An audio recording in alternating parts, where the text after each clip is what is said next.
Migrante, talakayan ng mga napapanahong isyu ng Radyo Migrante, talakayan ng mga napapanahong isyu na may kinalaman sa mga buhay ng mga migranteng Pilipino at pamilya. Radyo Migrante, Radyo. Okay. Magandang gabi po sa inyong lahat.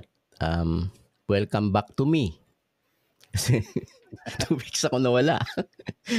So, pansamantala tayong lumipat ng araw to accommodate everybody sa mga schedules.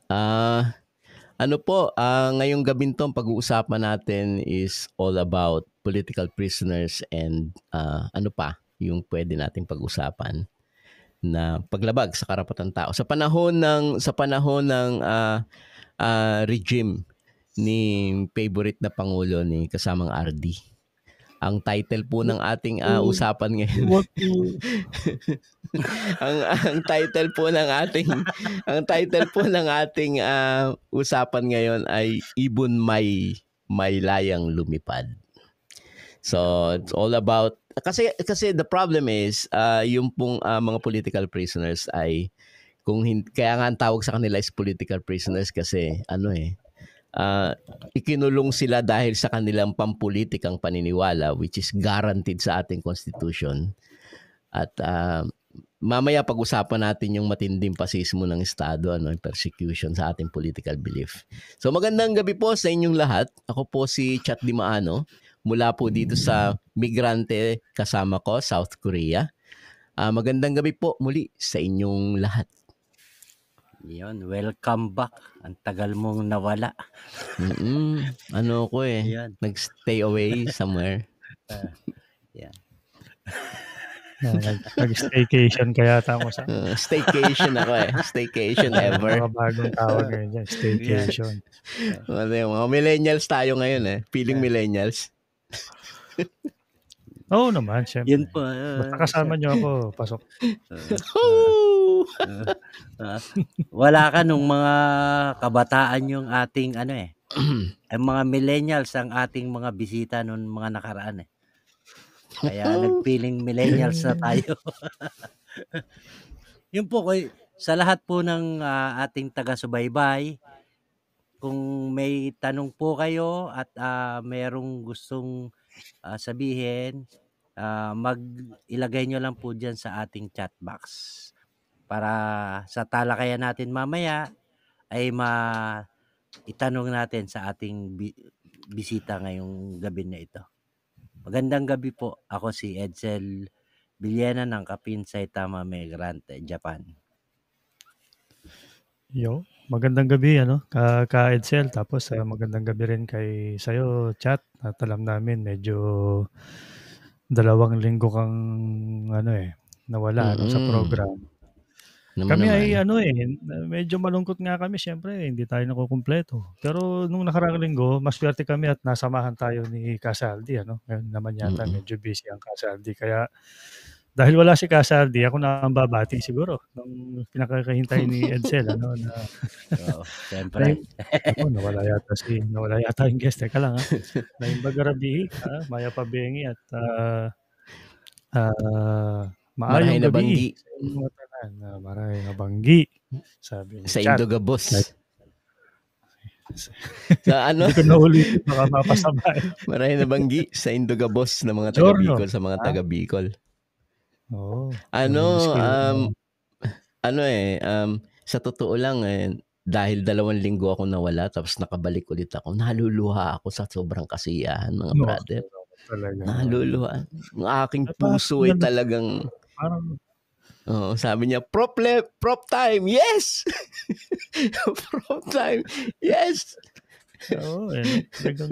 Alam mo ngayon, siyempre, talagang papahigpit ang ang kabuhayan nating mga OFW ngayon, lalo pa sadsad ang ekonomiya. Bawa sa amin sa Japan, talagang doble kayo ng mga kababayan natin ngayon dito dahil doon sa patuloy na pagsadsad ng presyo ng yen, tapos inflation. Tama. Hindi naman hindi din ganun kabilis magtaas ng sahod dito. Minsan pa piso-piso, minsan kulang pa sa piso ang itinataas ng pasahod Kaya Hindi lang aray Oo. kundi kamot ulo, Kaya hanap nga ng ano ibang eh. pagkakitaan, gano'n ang ano natin eh. Kaya nga FYI sa mga kababayan natin sa Pilipinas, sa totoo lang, ang tama po ng krisis sa daigdig ay hindi lang naman tama ng krisis lang sa Pilipinas lang. Oo, malala sa Pilipinas kasi third world eh. Mas matindi yung tama ng pagkabangkarote ng kapitalistang sistema kumpara dito sa Pilipinas, di ba dito. Pero yung tama ng kahirapan na dito halos lahat din mataas na ng presyo. Maging yung paglabag sa karapatan tao ay hindi lang din namomonopolyo ng third world country. Mga OFW ngayon dumaranas din dito. Halimbawa dito sa Korea, no? Dumaranas din kami ng matinding paglabag sa karapatan tao. Ganon din yung sahod, hindi rin tumataas. Patuloy pa rin ang crackdown sa Korea, di ba? Patuloy ang crackdown na panawagan nga natin baka naman pwedeng na lang kaysa i-criminalize niyo yung mga migrants, mas mabuti siguro kung na lang, illegal na lang, magkaroon ng legalisasyon. At ganun nga So, hirap yung mga OFW dito. Pagdating sa Pilipinas, yung paborito mong presidente again, ay nagbigay ng sahod. Aumento. 35 pesos. 35 pesos? Saan makakarating? Ano ba yan? Per hour ba yan? O per day? Tanong natin, ma'am. Tanong nga natin kung baka nagkakalito mo. Kayo hindi na kayo magpasalamat. Count the blessing. Oh my God. Alala mo na naman. Isipin mo ang sinasabi ng ibon ay ang kinakailangan ng isang pamilya ay at least magkaroon ng, may 5 members 1,216 if I'm not mistaken yung hinihingi. So yung mga manggagawa naman ay humihingi ng at least 150 across the board Ang binigay 35. Wow. So ang panawagan ngayon ng manggagawa, siyempre, di umento plus sa mahabang panahon, time immemorial pa, pinapanawagan na ng mga manggagawa na i-abolish na kasi yung tinatawag dito yung regional wage board. Dahil sa totoo lang, kung pag-uusapan ay pag-unlad ng lipunan, siyempre kung mas maganda kung yung mga nasa probinsya, ang sahod ay kapareho sa Metro Manila at hindi nag-i-influx yung mga tao sa Metro Manila kasi mas maganda yung sahod doon. Diba? So pati, mas may capacity to buy goods at maganda yun sa economy kung ang mga manggagawa ay nakakabili ng produkto, foods, etc. Diba? So, yun. Palakas, purchasing power na tinatawag. Purchasing power palakasin. So, ewan ko kung bakit hindi ma-conceptualize ng gobyernong ito. At ang sinasabi parati, mababangkarote daw yung mga mga factory, for God's sake naman. Alam naman natin hindi totoo yan. Diba? Hindi totoo yan. Kailan lang, na-interview itong si BBM, si Idol, si Lodi. Si Idol, di ba? Na-interview. Kaugnay dito sa bakit daw mababa, ang tawag dito, yung education o yung quality of education. So medyo pa nga yan, tricky yung tanong dahil di ba kare-resign lang nung kanyang best friend.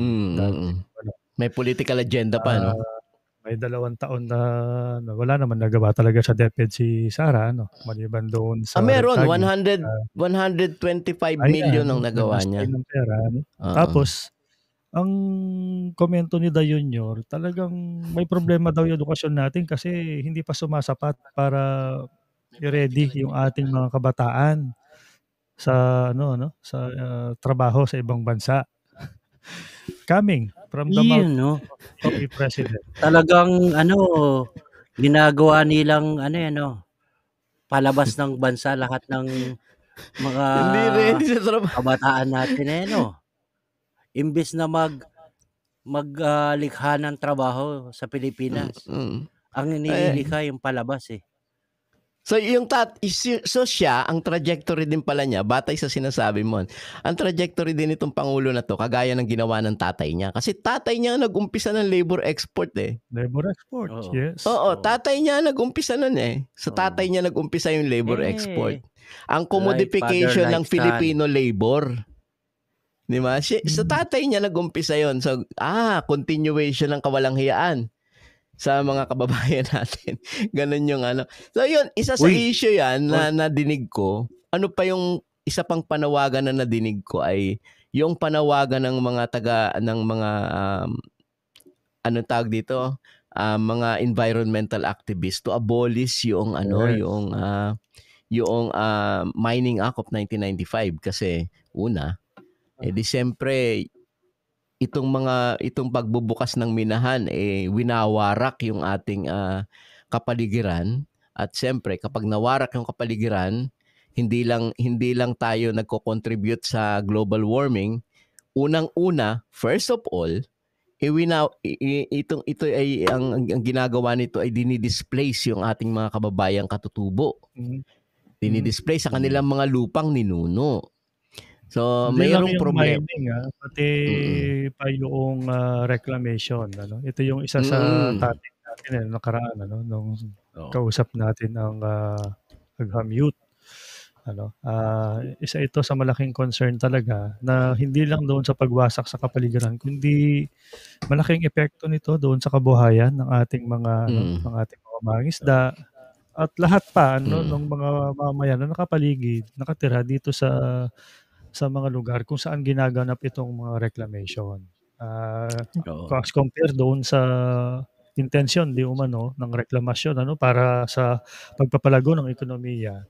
Doon pa lang doon pa lang sa pagtatayo o paggawa nitong mga ng reklamasyon, libo-libong mamayan daang libong mamayan ang apektado, nadi-displace, nawawalan ng trabaho. Kaya kumbaga problematic talaga At dahil diyan sa samot-saring mga problema na kinakaharap natin bilang bayan, tumutungo talaga ang mamayan doon sa paghahanap una ng alternatibong kabuhayan, pangalawa pamamaraan, paano iwawasto itong mga ganitong klaseng mga nangyayari sa ating lipunan. At siyempre nandiyan ang iba't ibang mga organisasyon, kilusan ng mga mamayan para itaguyod, ipagtanggol ang kani-kanilang mga karapatan sa kabuhayan, trabaho, karapatan din sa kanilang mga karapatan, proteksyon ng mga karapatan. At nabanggit nyo nga ito lang mga environmental activists na nakaraan may 2 kabataan pa rin na hindi kasalukuyang nawawala, si Bazu at saka si na naman. Si Bazu. Matagal na ito, Brad, parang last year pa nawawala ang 2 kabataan na ito. Si Basu at saka si Dexter ba, Oo. And then may isa pa, And then sila yung 2, si Jed Tamano at saka si nakalimutan ko yung pangalan ng babae. Sorry na natagpuan. Sabi nga nila sila ay dinukot mismo ng mga militar. Ayan po sa hinaba-haba ng panahon, mga kasama, mula pa nung panahon ni Marcos Sr., meron ng mga political detainees, meron ng mga political prisoners, at karamihan sa kanila ay marami pa rin ang hindi nabibigyan ng hustisya o ng katarungan at kasalukuyang nakakulong. So yan po. Pero bago tayo magpatuloy mga kasama, ito ay yung ginagawa natin ngayon ay series ng bago dumating yung SONA, ano ba yung mga isyong kagyat ng mamamayan. Marami pa yan actually, yan lang yung mga kagyat. Halimbawa, nag-umpisa tayo doon sa sahod ng mga manggagawa, magsasaka, tapos last time yung mga environmentalist, at ngayon naman ang pag-uusapan natin ay tungkol sa mga bilanggong politikal. Diba? Yun yung pag-uusapan Pero natin. Bago tayo tumuloy dyan, mga kasama, yung ginagawa talaga nitong gobyerno, yung pag-divert doon sa usapin talaga, yung totoong usapin. Ngayon nagpapalabas sila ng 29 pesos per kilo na bigas, di ba? Yung mga kadiwa nila, dadagdagan pa daw Akala nila ko nasa ice candy. Oo. Kaya nga, naalala nyo nung panahon, siguro hindi inabot ni RD, ni ka-RD, pero inabot natin yun, ka-Edsel. Inabot niyo yung ano ba yun? Yung Oil Stabilization Fund. ni Marcos, ginawa Oo. niya yon ni Marcos. Sinubsidize niya yung oil, pero ginigisa niya yung yung mga mamamayan sa sariling taba. Oo. Kasi yung Oo. pinagsasubsidize niya galing din naman sa taxes ng mamamayan. Oo. Most likely, itong Oo. isang ito, may tendency rin na gumawa na ganon, isubsidize yung bigas Kaya just nga to di prove ba? na pwede niyang gawing 20 pesos yung Di bigas. ba, sabi nga ng mga eksperto diyan, dapat hindi ano yan, pang patsi, di ba?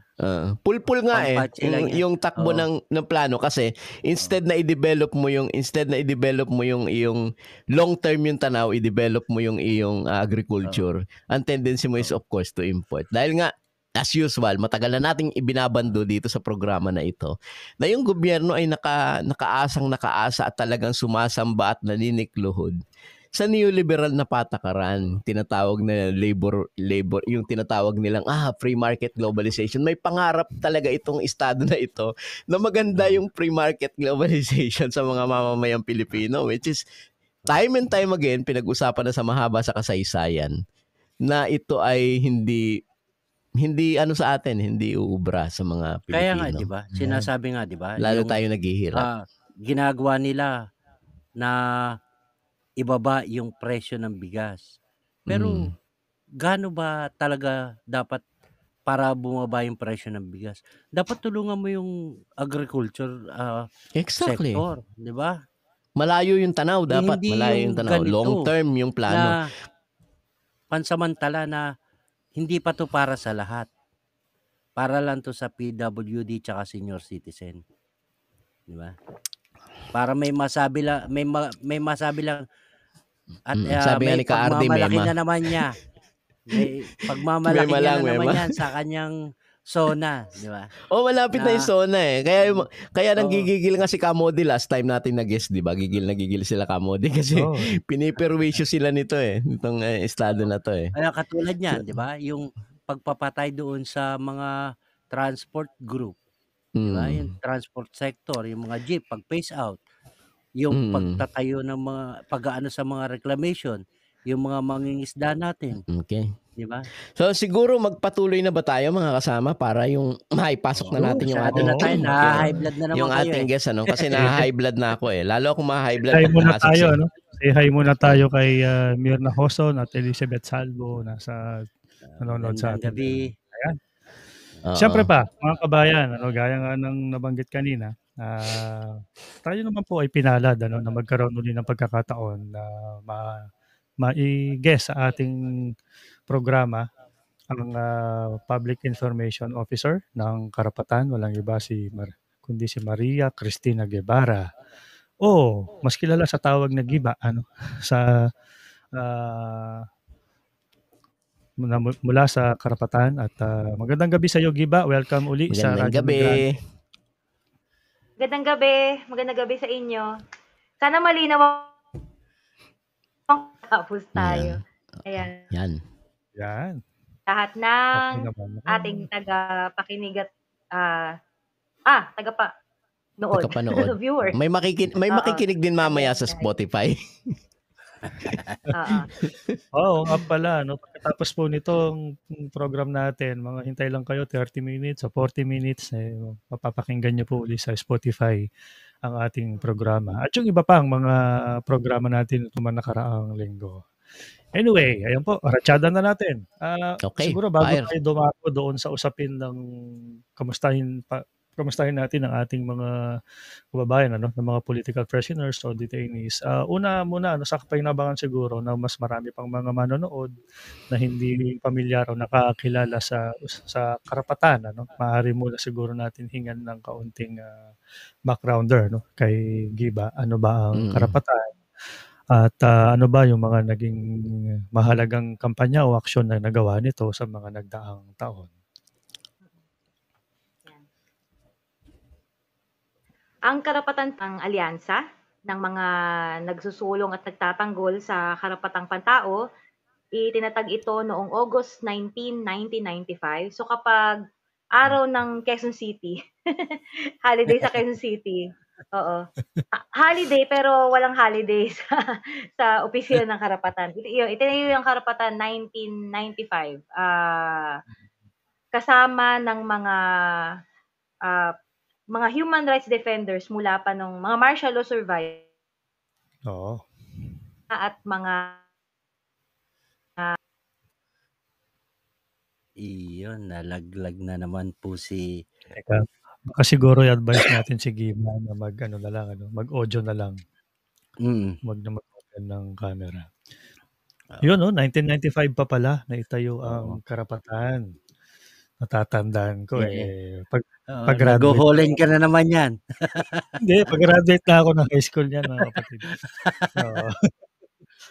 95. Oo, yata eh. Ayan, nakabalik na ba si Gima? 1995 na. Oo. Nalaglag na naman siya. Taong 1995, ito ay panahon ni Ramos pa ito, no? Oo, Ramos. Ramos pa. Sabihin mga 3 dekada na. Ayan, Giba, welcome back uli. Siguro mas maganda, Giba, na lang, audio na lang, kahit wag ka nang mag-open muna ng camera para medyo makatipid sa bandwidth. Sabi nga ni Chats. Hindi ko marinig si Chat. Nalaglag na naman po siya. Parang di ka... hindi ka namin marinig. Chat, ikaw naman may problema. Sige, tuloy natin. Maganda pong Ayan. magandang... Nakamute pala ako, nakalimutan ko. Daldal ako ng daldal, pinindot ko pala yung mute. Ay, God. Nakabag mo kami doon, Brad. Sorry. 1995 tayo itong karapatan. Almost na ito, magtatatlong dekada na. Siguro maganda na talagang maganda mabalikan ito kasi in almost 3 decades. Next year, Hindi ko matandaan 1995. 1995, buhay na ba ako noon? Just thinking. Magpanggap hanggat kaya. Ayun.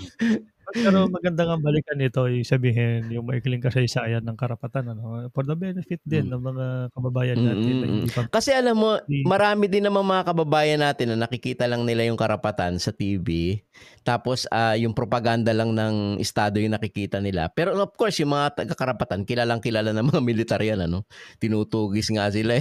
Remember, Ka Eden Marciliana, karapatan niya, Secretary General na pinaslang ng panahon ni Southern Tagalog. Sa Southern Tagalog. So, ano yan tsaka si Kaedi Gumanoy ng Pesan. Hindi lang sila, marami pa. So, marami pa tayong mga aktivista na dahil gusto lang mag-express. Kasi gusto ko lang pong ilinaw, ang pagiging aktivista ay hindi ito masama. Ito ay garantisado sa ating konstitusyon, to express. Kasi yung pagiging aktivista is expression ng iyong democratic rights mo Halimbawa, yung mga issue, which is dapat naman talaga ganun ng isang demokratikong estado di ba? Dinidinig yung hinain ng mamamayan, iniipon ng gobyerno at ibinabalik sa mamamayan yung sa ekspresyon ng mga programa, yung mga hinain, yung mga interest ng mamamayan. Pero of course, alam naman natin lahat na baliktad yung nagaganap, di ba? Kapag ang politika sa Pilipinas is baliktad. Mamamayan ang hindi nasa tuktok ng demokrasya, kundi yung mamamayan yung parang gimistulang alipin. Yan. Huwag ka na lang mag-camera. Kaya lang parang wala siyang talaga audio. yung internet sa Pilipinas, no? Pag-election lang napakabilis, no? Oo. Hindi mo pa nga ina-upload. Andun na yung, yung resulta Diba? So, ayan. Yan. Finally. We're back. Yan. You're back. Hallelujah. Babalik ulit sa bag yung aking antidepressant capsule. Okay. Yes, tuloy natin. Nandun tayo sa tayo? Sure. Tuloy lang. Okay. Magtiwala na po tayo sa internet. Okay. Wala ko, pag election lang mabilis talaga ang internet Okay, sige. Iniwan natin yung yung short Correct. short na maikling founding ng karapatan. Paano na itayo yung karapatan. Ano ba ang karapatan? Okay. Andun tayo. Anong karapatan? Okay, one more time. One more time with feelings. Ayan. Ang karapatan po ay 95 ng mga mga dating political prisoners, mga victims na at iba pang mga human rights defenders na isang alyansa ang karapatan na ang pangunahing layunin ay itaguyod, ipagtanggol ang karapatang pantao na may pagdidiin doon sa pananagutan ng Estado. Kasi ito yung madalas na kumbaga yung term sa Tagalog na nalalabusaw o pinalalabnaw na ang Estado ang gobyerno bilang pangunahin na dapat, kaya nga tinawag siyang pamahalaan na pinamamahalaan niya ang isang bayan, dapat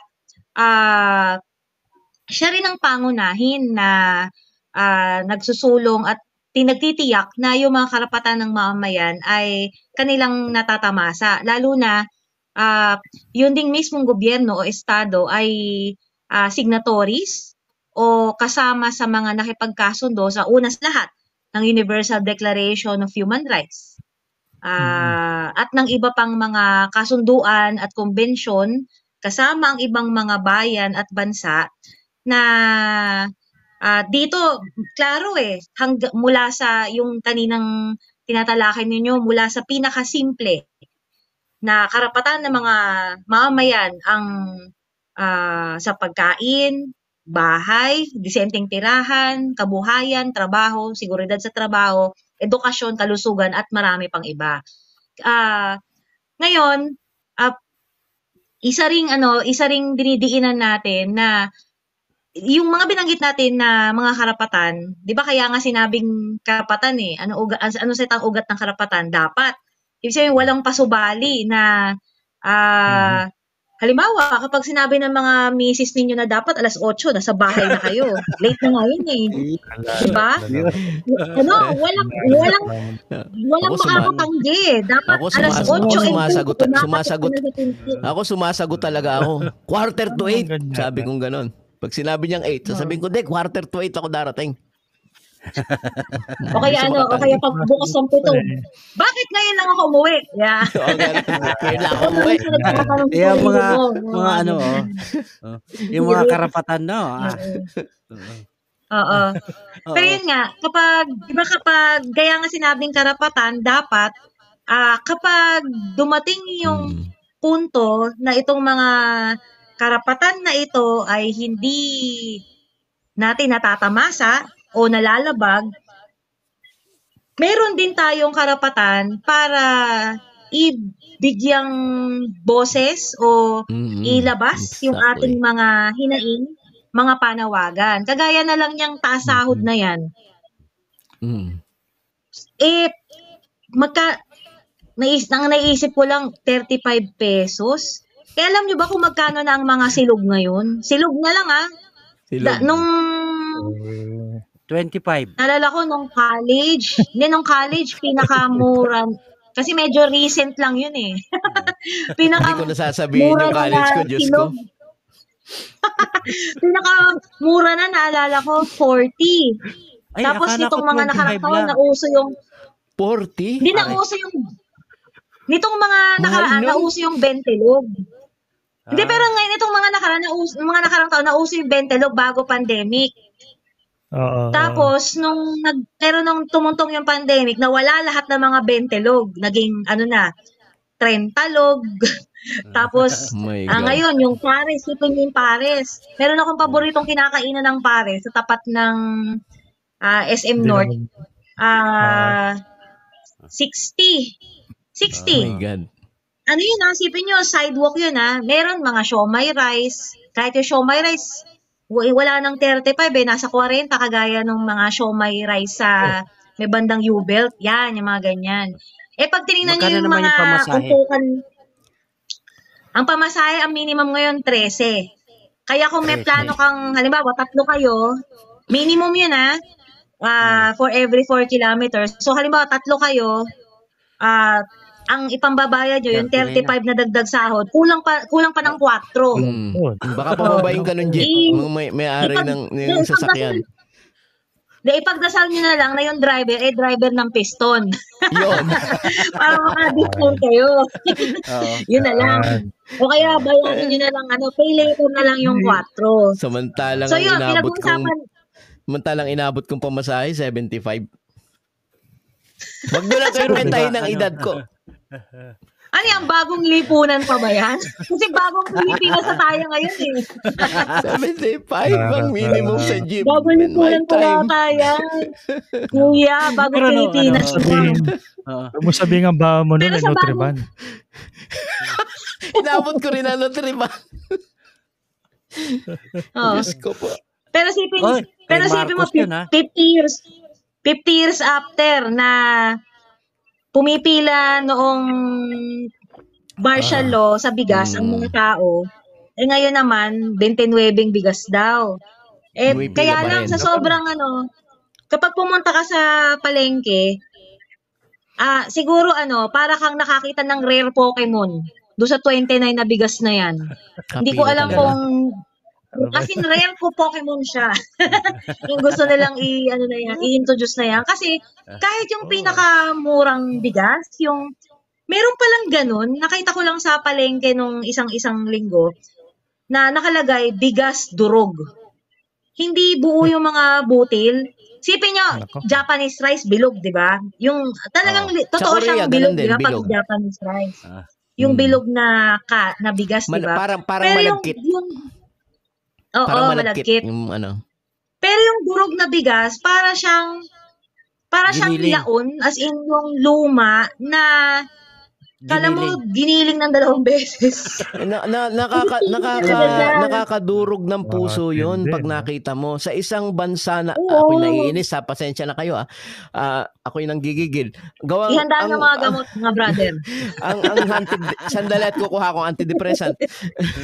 Kasi hindi mahirap tanggapin sa puso na ang isang agricultural nation di umano na Pilipinas na napakaraming lupa na ginagawa ng subdivision ng kung sinong tarantado dyan ay walang maipakain bigas sa mamamayan.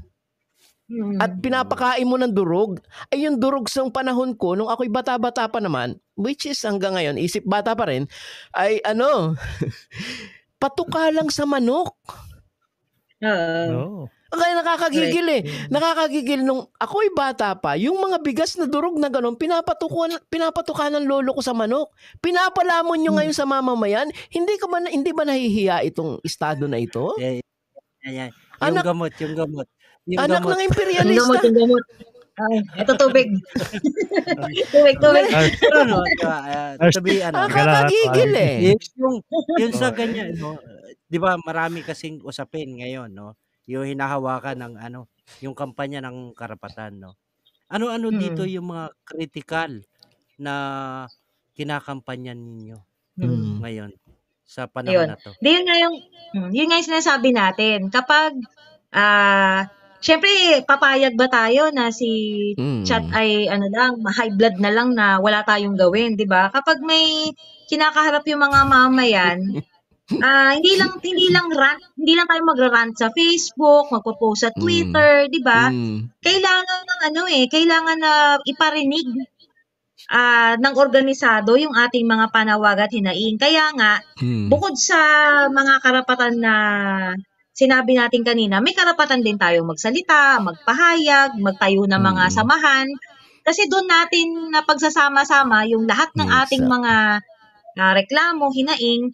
Kaya lang, kapag naman ikaw ay nagsalita o kapag naman ikaw ay nagprotesta, kumilos, may sagot din.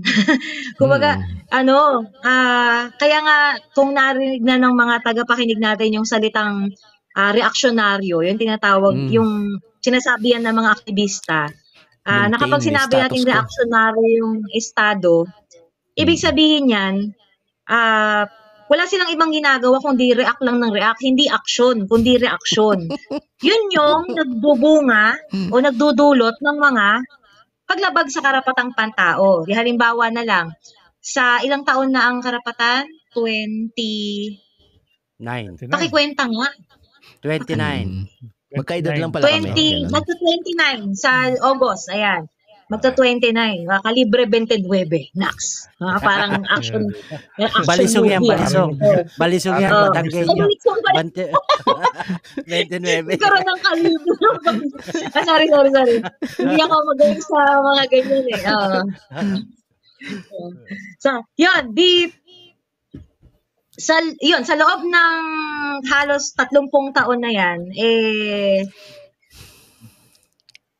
pinanawagan natin yung tigil sa mga pagpaslang, sa mga aktivista, at kahit na ordinaryong mamamayan doon sa mga pagdukot, doon sa mga tinatawag nating sapilitang pagkawala. Kasi hindi lang siya, kasi kapag kidnapping kasi, mga pribadong individual yung gumagawa. Pero kapag sapilitang pagkawala, mga elemento ng Estado o mga puwersa ng gobyerno ang gumagawa. Tapos, pinapanawagan din natin yung paglaya sa mga bilanggong politikal. Alam nyo, kwento ko lang, siguro more than a decade ago, sa isang forum, sa isang eskwelahan, nagtanong tayo, no? Anong alam niyo tungkol sa political prisoners? O kapag sinabing political prisoners, anong una niyo naiisip? Ang sagot ng mga bagets, yan po ba yung mga politikong nakakulong? Kasi nga naman political prisoners, 'di ba? Kasi yung present, yung generation kasi namin, hindi yung mga generation ni Chat. hindi na ganun ka, o mga generation namin ni Karod, ni RD, hindi naging pamilyar.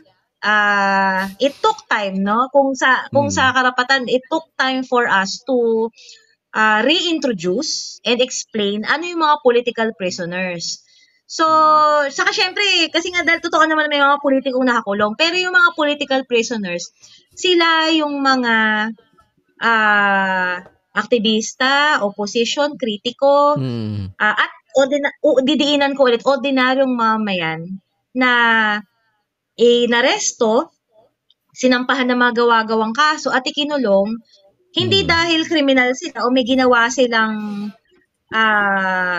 kontra o labag sa karapatan ng kanilang kapwa, kundi dahil ginagamit yung pag-aresto at pagkukulong para pigilan sila sa kanilang ginagawang pagpapahayag, pagsasalita at pagkilos. So yun yung mga political prisoners. Kasi nung martial law, sige. Tsaka gusto ko lang puntuhin. Yung pagkakaiba ng political prisoners tsaka politikong nakulong. Yung politikong nakulong, matapos ikulong, nakakawala uli at nandadambong uli. Diba? May mga senador diyang ikinulong, pandarambong. Yung mga politiko yun. Yung political prisoners, pag kinulong, tumanda na, hindi pa makalabas. Sinasabi mo yung politiko, lagi may bong. Diniretso talaga. Yung political prisoner, isipin nyo, yung pagkakaiba, no? Yung political prisoners nakulong dahil sa paninindigan, sa demokratikong paninindigan, na-enshrined sa Konstitusyon ng Pilipinas, for God's sake. Nakalagay sa Konstitusyon ng Pilipinas na pwede kang magsalita, pwede kang mamuna, pwede mong i-exercise yung karapatan. And yet, yung isang politiko nagnakaw ng napoles na nakaw. 10 kilong bigas. Nakakalabas. 10 kilo. Hindi nga, yung ito nga yung na sinasabing nagnakaw ng 10 kilong mangga. Kinulong no. Pero yung nagnakaw ng bilyon, yung matanda, di ba?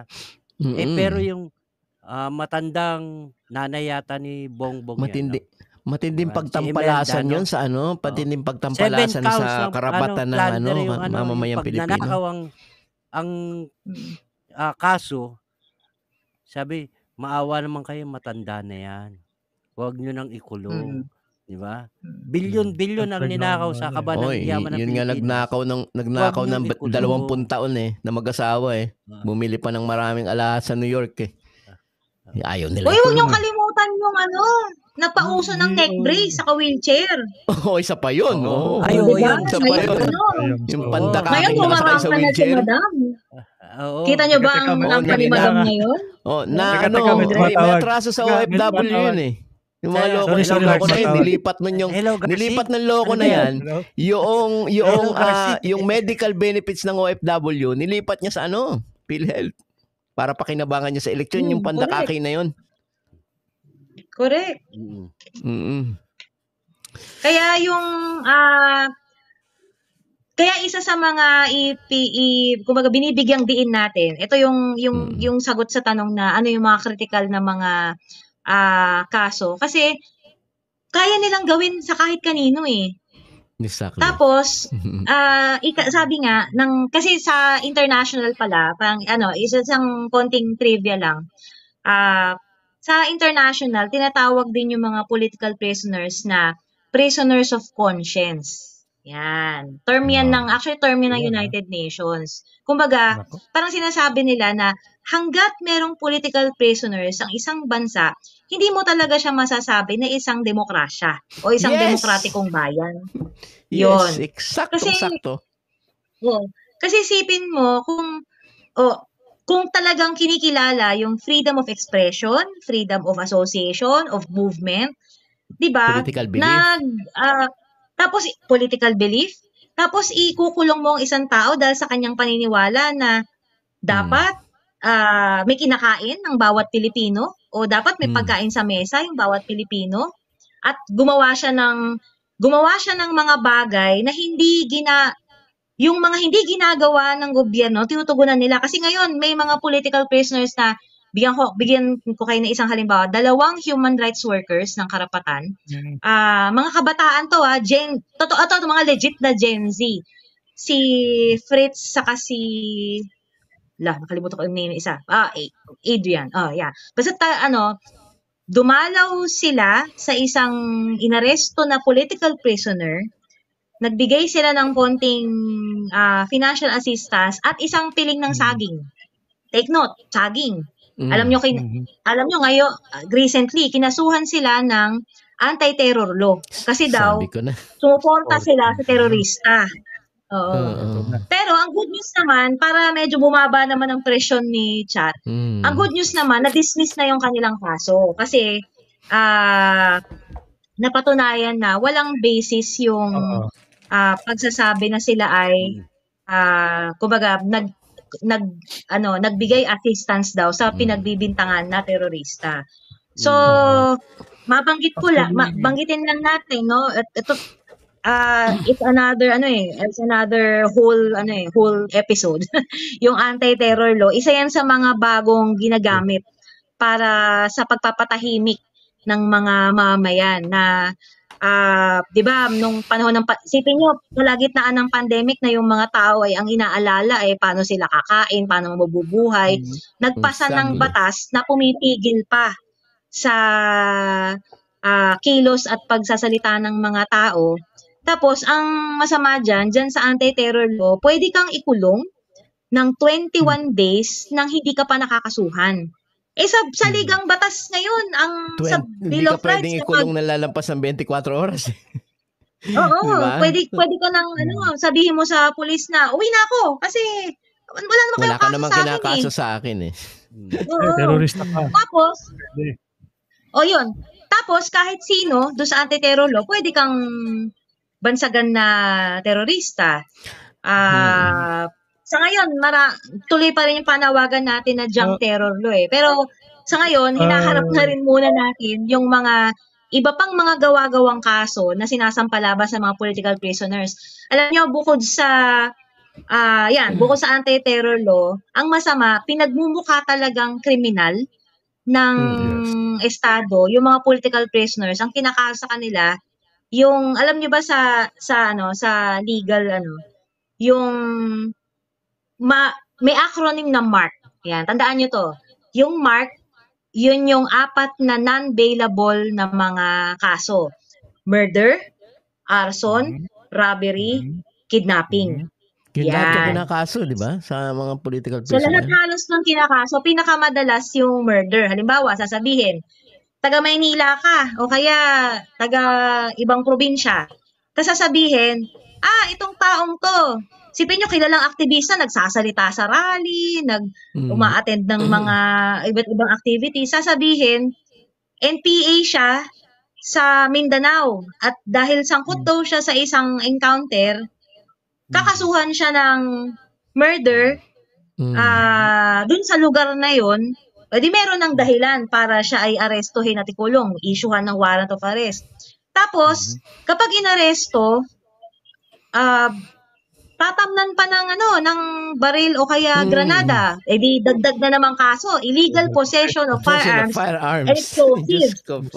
Yung explosives, yung firearms available, yung explosives non-available. Meron ng isang kaso ng isang political prisoner, si Bob Reyes. Ang dala lang niya,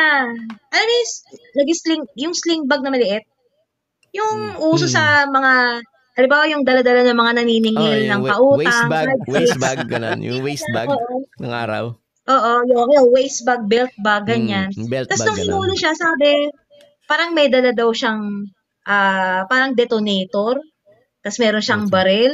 Sabi nga ng misis niya, paano mo ang una daw tanong sa kanya, paano mo naman pinagkasya lahat ng kinakaso sa'yo na mga gamit na yan sa loob ng bag mo? Ang dala lang talaga niyang araw na yon, cellphone, saka parang mini notebook.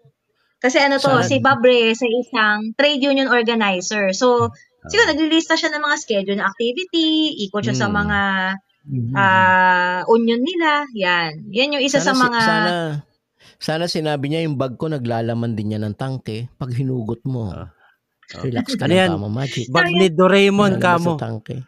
Alam mo ba, si Doraemon, di ba? Bag naiwan mo. Granada na agad. Sana may engineer para makalipad agad, di ba? Kaya lang, Itong nakarang administrasyon talaga maraming ginawa ito sabihin, pagdating doon sa pag-weaponize ng mga karaniwang batas, natin ng batas against sa mga kritiko, against sa mga aktivista, basta against ka sa kanya, talagang lahat ng rekurso o yung ng batas o ng gobyerno talagang ibinabagsak At tigit sa lahat, kung babalikan nga natin yung sinasabi kanila ni Giba, pagdating doon sa siguro mga challenges sa suliranin na kinakaharap ng mga organisasyon o iba't iba paano ng mga entidad. Individuals. Na mga nagsusulong ng karapatang pantao. Ang isa talagang mahirap na kalaban dito is yung narrative na hawak mismo, kontrolado ng Estado. Kasi hawak niya yung media, yung korte, yung batas. Ang higit pa rito, pati yung edukasyon, yung mga kabataan natin na talagang yung binabanggit nga kanina, paano mo i-define ng political prisoner, mga politikong nakakulong. Ganun ka we're not saying ganun kababaw, no? But ito mga kasi ito, mga minor de edad, mga estudyante, mga kabataan na kasalukuyang palang hinuhubog ang kanilang social awareness. Tapos ganito kalimitado, ganito kasimple ang tinuturo sa kanila. Ibig sabihin, paglabas nila sa lipunan, talagang disconnect sila sa social realities. Dahil nga ipini-prepare sila, magtrabaho kayo sa Japan, sa Korea, sa yung ganito ang ang mindset siguro. Kasi ito doon sa mga challenges, at problema na kinakaharap, na hindi lang karapatan, kundi lahat ng organisasyon nga na nagtataguyod ng karapatang pantao doon sa pagwawasto. Doon sa naratibo, pagwawasto doon sa katangian, sa edukasyon na rin siguro na talagang malaking challenge ito sa kasalukuyang panahon, lalo na may social media. Gusto ko lang sanang dugsungan yung sinabi ni Ka-Ardi, hindi lang actually kabataan, mahaba na yung dekada ng ganong klase ng paghuhubog sa kaisipan, yung propaganda ng Estado. Kasi sa mga OFW, mapapansin mo yan ang definisyon nila ng politika ay ng parang sinabing demokrasya na lang itself. Yung demokrasya itself. Ang definisyon nila ng demokrasya ay yun lang eleksyon. Na ikaw ay nakakaboto at ikaw ay parang ganon. So hindi nila naiintindihan na ang demokrasya is napaka-broad, di ba? Na ang demokrasya is the other way around. It's not what the government is saying, but what the people are saying. Yung bang ano ba yung interest at mga adhikain ng mamamayan na dapat ini-express ng gobyerno sa pamamagitan ng kanilang mga programa para sa mamamayan, 'di ba? Ganun dapat yung isang demokrasya. And yet ang pagtingin ng mga marami kong na-encounter, hindi naman lahat, pero marami akong na-encounter na hanggang eleksyon lang yung kanilang Kaya yung sinasabi ni Ka-Ardi, napakahaba ng narrative na yan. And yet, yung mga nakakausap ko pang yun, medyo mas nakakabata pa ako ng konti. Mga kalahating buwan, ganun. So, halos magkakasintanda din kami. Di ba, yung sinasabi kanina, ano yun lang, dugtong ko lang yung sinasabi ni Iba kanina, yung pagpasa ng anti-terror law. Kasi ito dahil para mapagtakpan yung kanilang mga ginagawang kabulastugan sa gobyerno, no? Kasi paano ka nga naman, kasi maraming mga anomalya na ginawa ang nakaraang administrasyon, no? Kaya niya to minadali. Kasi nga naman, pag nagsalita ka laban sa kanila, di ba? Pwede ka na nilang kasuhan na ikaw ay supporters ng mga ganitong organisasyon, mga ganitong grupo, na ikaw ay terorista ka na, di ba? Kaya nga yung ginagawa nga nila, ano ba itong sa tingin ninyo, no? Para ba yung gumawa ng yung ginawa ba tong batas na to, para kanino ba talaga itong batas na ito? Ako gusto ko na ring dugtungan yung punto ni RD kanina, na yung hindi lang paglilimita noong pagtingin, hindi lang ng kabataan, no, kahit ng mga nakatatanda. Mayroon talagang ang gusto talaga nilang mangyari o gawin sa mamayan, yung mas mangibabaw sa mga mamayan, yung takot na yung imbis na sipin nyo nung pandemic, walang ibang paraan ang mga tao para mag-express ng kanilang mga sarili kundi social media, kasi hindi ka makalabas sipin mo yung mga lumalabas na hinuhuli, kinukulong sa kulungan ng aso, nila pinagsisiksikan sa maliliit na na kulungan. Tapos pag naglabas ka ng yun nga, may nag-rant sa Facebook o kagaya nung kaso ng teacher, si Romel Mas, parang high school teacher siya na kinasuhan, dinampot, tapos ngayon naman kahit pa dismiss na yung kaso niya. Pero ibig sabihin, pwede nilang gawin kahit kanino, at yun yung ayaw nating mangyari, kasi nga yung hindi nito sinasagot yung pinapanawagan natin, yung dahilan kung bakit nga tayo nagsasalita at nagde-demand. Yun nga, simple, sipin mo, ang panawagan ng mga manggagawa, 750 national minimum wage. Yes, ano pa nga yun? Actually, conservative pa yun, kasi kung ang daily cost of living nasa 1,000 na. Yung kanina nasa 1,000 plus, kanina, yung kwentuhan ninyo kanina, nakikinig ako sa kwentuhan nyo, na hindi lang naman sa Pilipinas ramdam yung inflation, pagtaas ng presyo. Meron ako isang kaibigan, nasa Europe siya. Hindi, syempre, pag tiningnan ng nasa Pilipinas yung picture niya, syempre,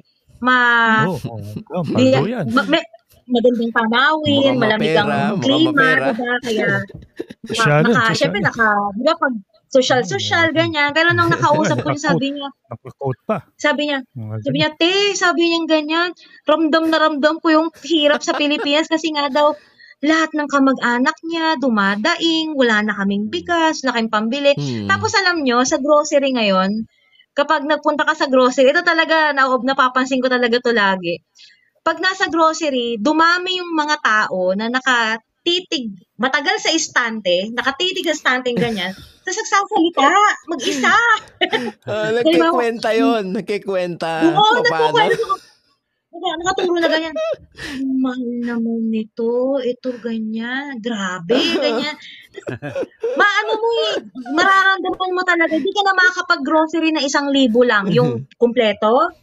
Tapos, di ba, yung kanina binabagit mo yung antidepressant. Sino ba naman ang hindi Iinom ng malulugmok antidepressant. sa ganyang Kahit antidepressant, may mahal Uy, din mahal yan, ang mga gamot sa mga mental health. discount yan. Walang discount yan. Unless meron kang PWD ID.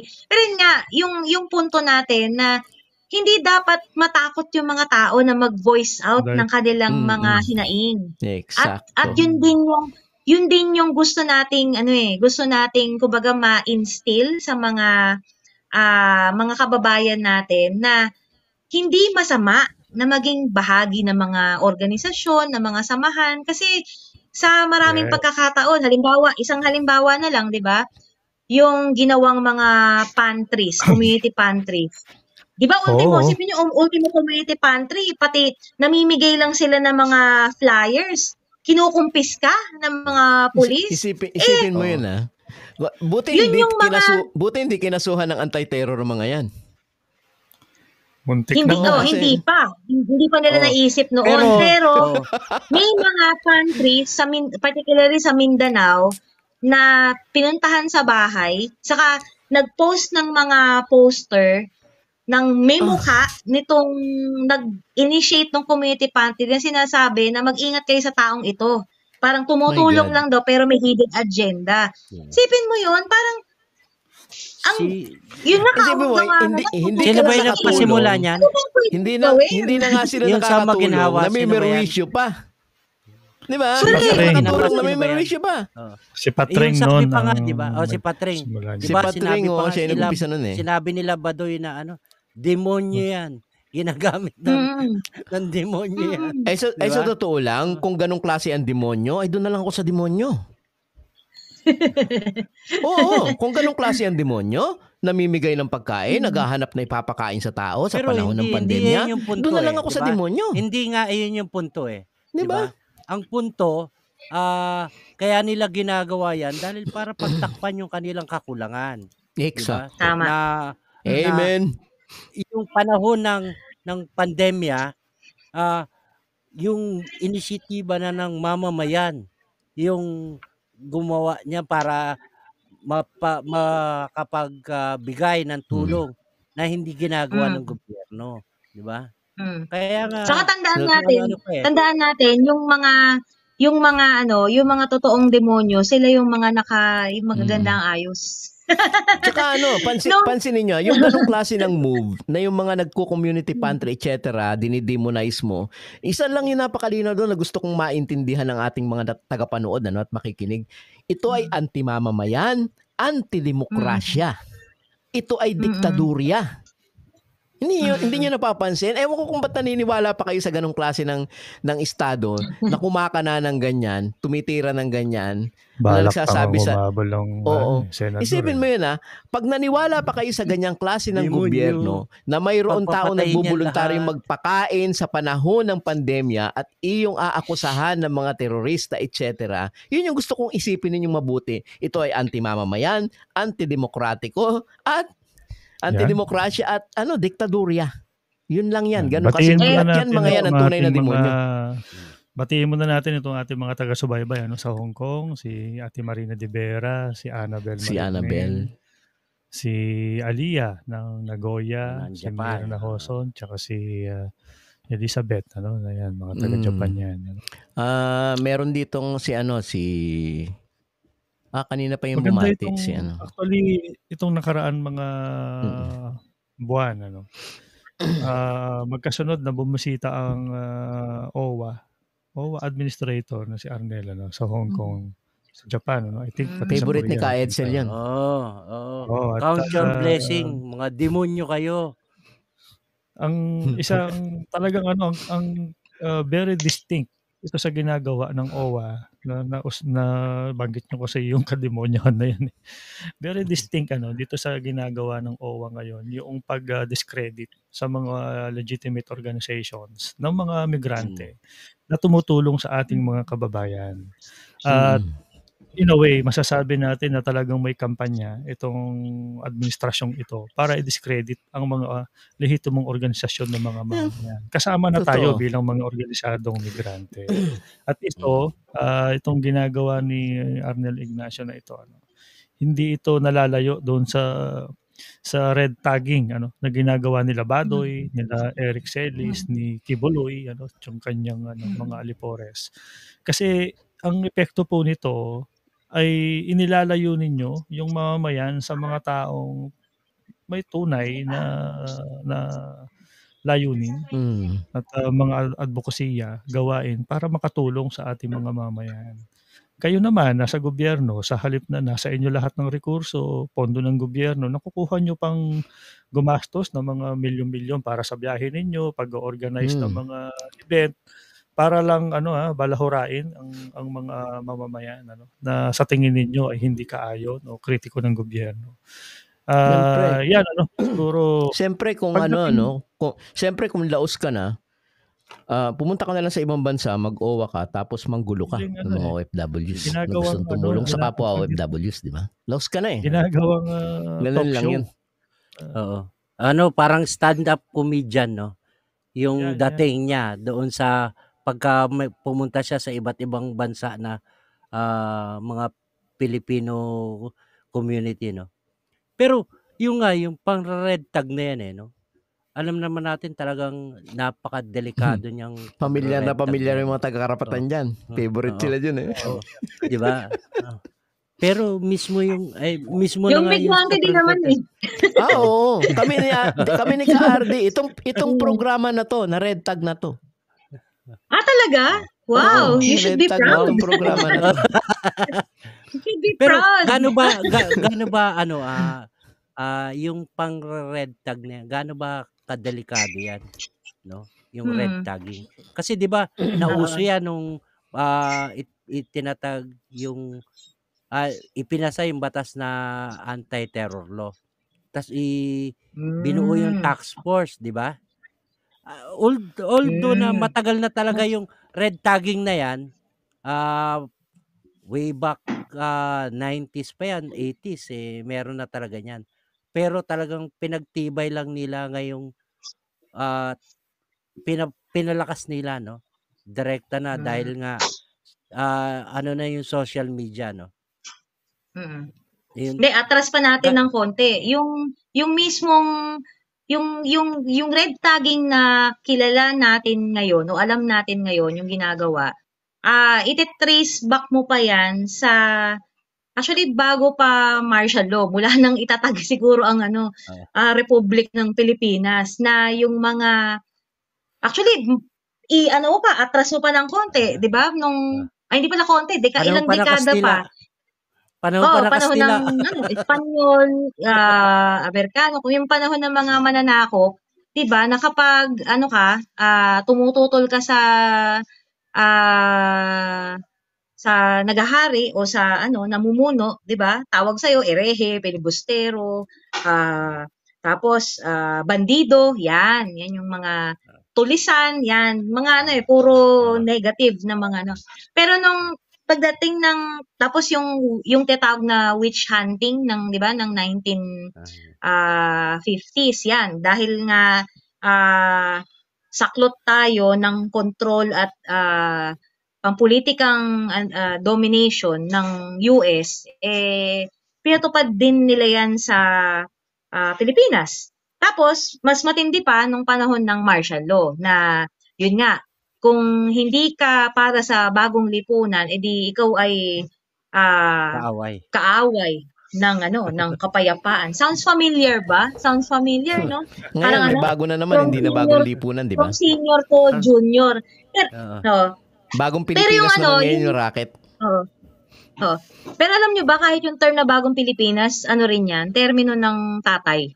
Kasi may naglabas nun parang isa sa mga speeches or pahayag ni Marcos Sr. na ginamit niya yung term na bagong Pilipinas. Pero Pwede mabalik bang tayo bagong sa red presidente tagging. na lang?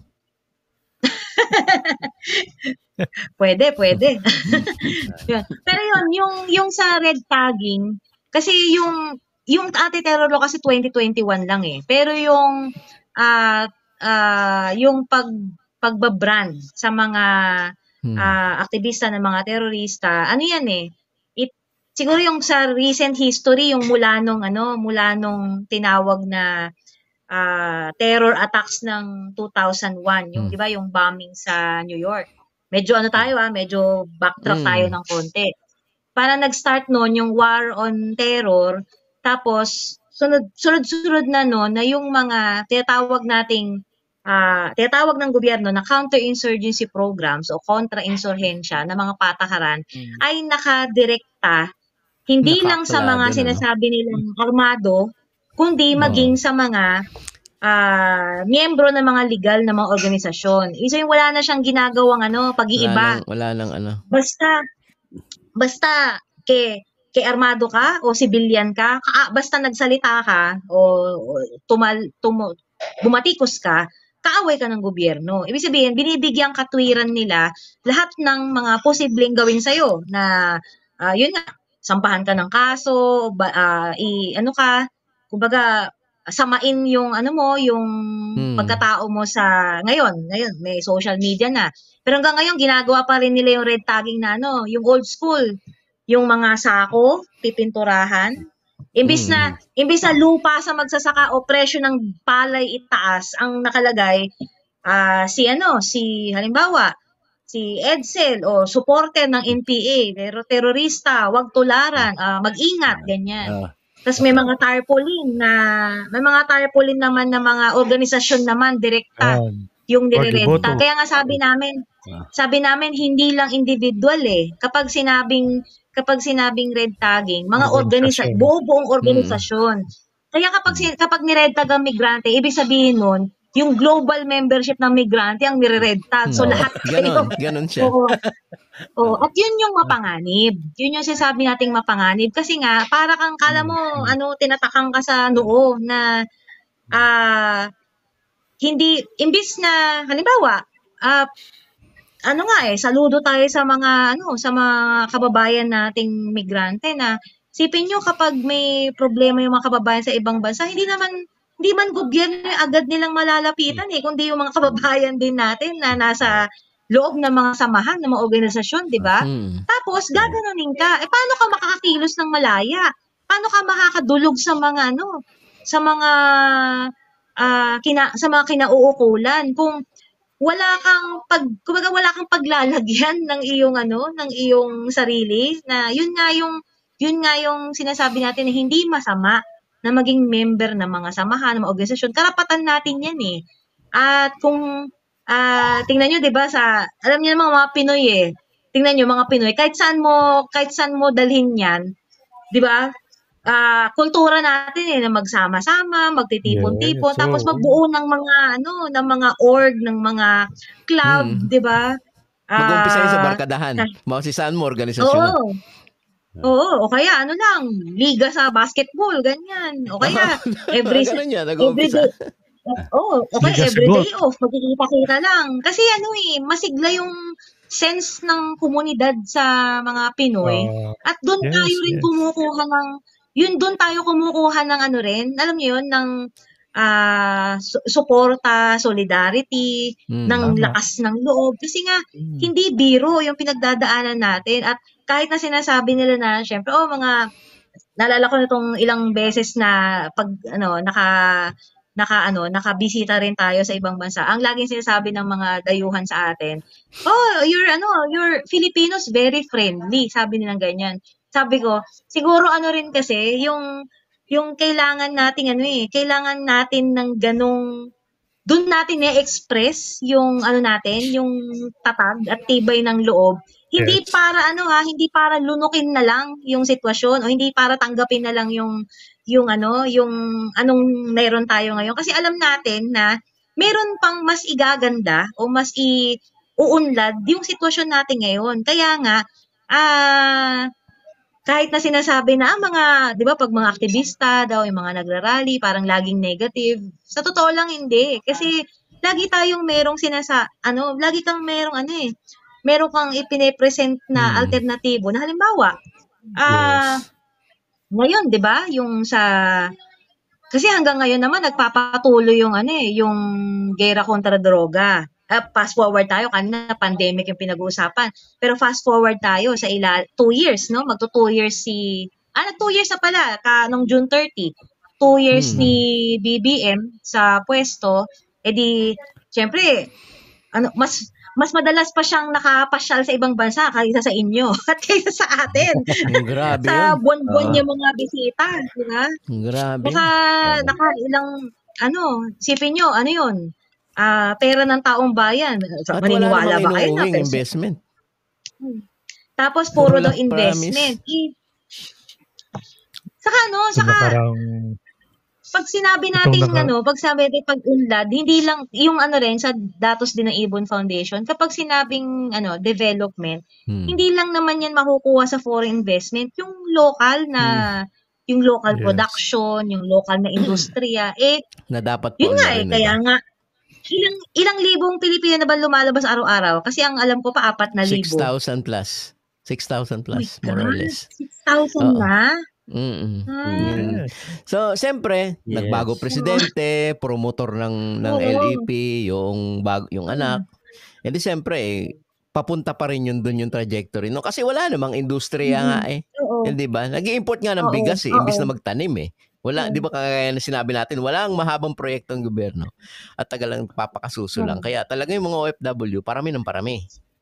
At talagang kahit crackdown, ay talagang magpupumilit at hindi uuwi at magtatago at magtatago at magtatrabaho para lang itaguyod yung pamilya nila. Kasi talagang mahirap ang buhay sa Pilipinas, profanity lang ang mura sa atin, kahit dito, ganun din. Profanity lang ang mura dito. Mahal lahat. Yung standard of living, yung standard of living tumataas, tapos yung sahod mo kailangan mong pagkasyahin para makapagpadala ka sa pamilya mo. So talagang lahat 'yon hindi actually, kaya nga nakikita siguro nung iba akala nila maganda, gaya ng sinabi, maganda sa labas ng bansa, nakakapagpa-picture sa labas ng magagandang kotse, pero that's not the reality. Sa ordinaryong araw, yung mga OFW, mga gulagulanit yan, butas ang suot, nagkatrabaho sa kumpanya, butas ang mga suot na damit niyan, madumi. Pero pag weekend, yun yung doon sila pumuporma. Balik lang tayo ng kaunti dito sa kung siguro kung pag-uusapan yung sinasapit ng ating mga political prisoners o detainees sa atin, sa bayan natin. Wala na sigurong magandang wala sigurong mas magandang para bang simbolo nito kundi itong sinapit ni Jerry ka Jerry de la Peña. Mahigit sa dekadang kinulong. Nalaya, noong June 30, siya ay nakulong ng mahigit 12 taon. Siya ay pinulong, 70 plus years old ito, sa kasong trump-up charges. 85. 85 na siya ngayon. Nung pinulong siya, in December, 70-something na siya. Oh my God. Yes. Akalain niyo yun, At the same time. Sabi nga niya. Oo, sa buong 12 taong mahigit na yan na nakakulong siya, talagang halos mawalan na ng pag-asa. Sabi nga niya, hanggang ngayon, hindi pa rin niya maintindihan yung kaso. Hindi niya kinulong. Maintindihan yung kaso na isinampa sa kanya. Sa panig ba ng karapatan, gaano karami ang mga katulad ni Ka Jerry? Nasa mga kulungan pa rin ngayon sa kasalukuyan. Oo. Siyempre yung paglaya ni, tawag namin sa kanya Tatay Gerardo kasi kasi nga medyo may edad kaya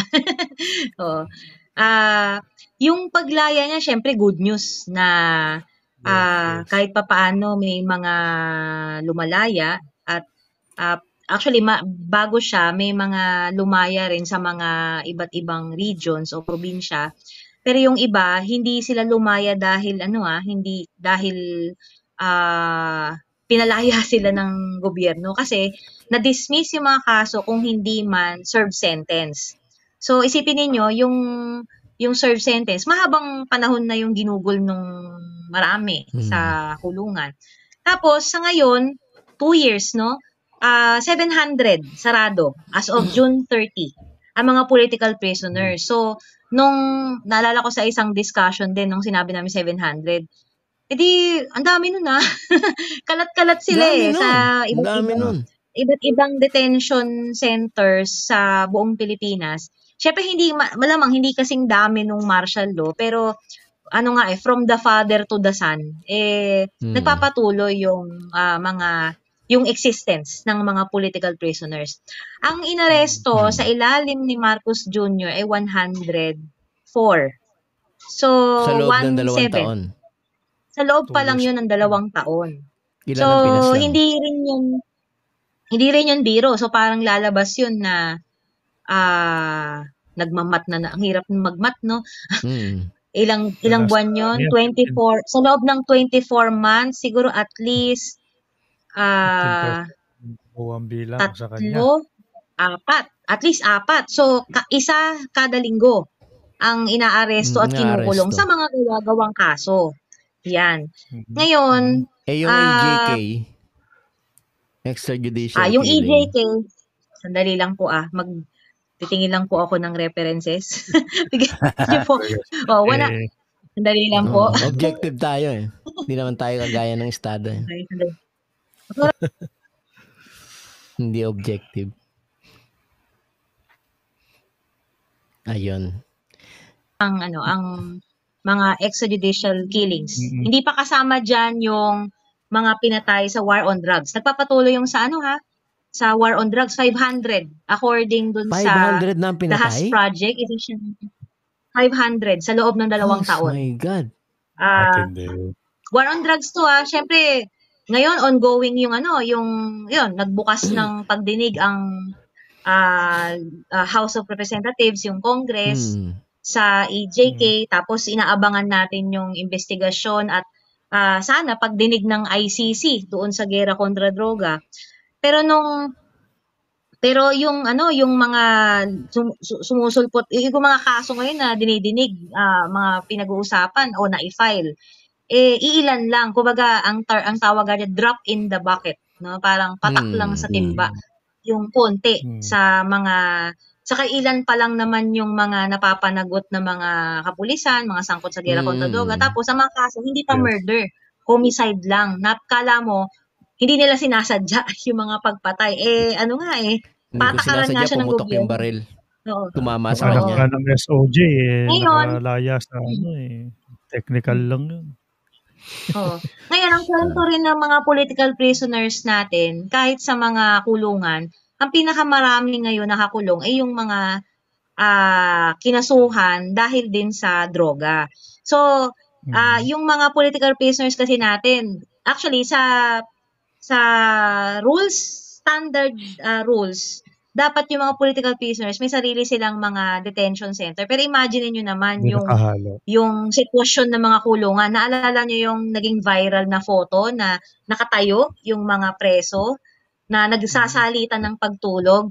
Ganon din yung dinaranas ng mga political prisoners kung hindi pa sila mag-giit ng kanilang mga rights bilang political prisoners. Kasi nga, inahalo sa ordinaryong kriminal, Inahalo sa ordinaryong kriminal.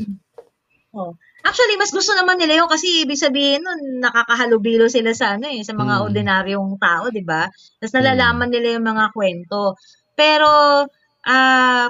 hindi nila minimenos yung talagang, yung term nga, hindi makatao na sitwasyon sa loob ng kulungan na maliban sa congestion, yung pagkain na halos hindi mo makain, kailangan minsan, nagiging chef sila kasi kailangan nilang i-reinvent yung kanilang mga pagkain. Kasi, halimbawa naranasan ko minsan nung dumalo kami sa Bilibid, ang ulam kare-kare. Kare-karing sarap nun, di ba? Yung kare-karing yung binti ng baka. Pormang kare-kare. Ano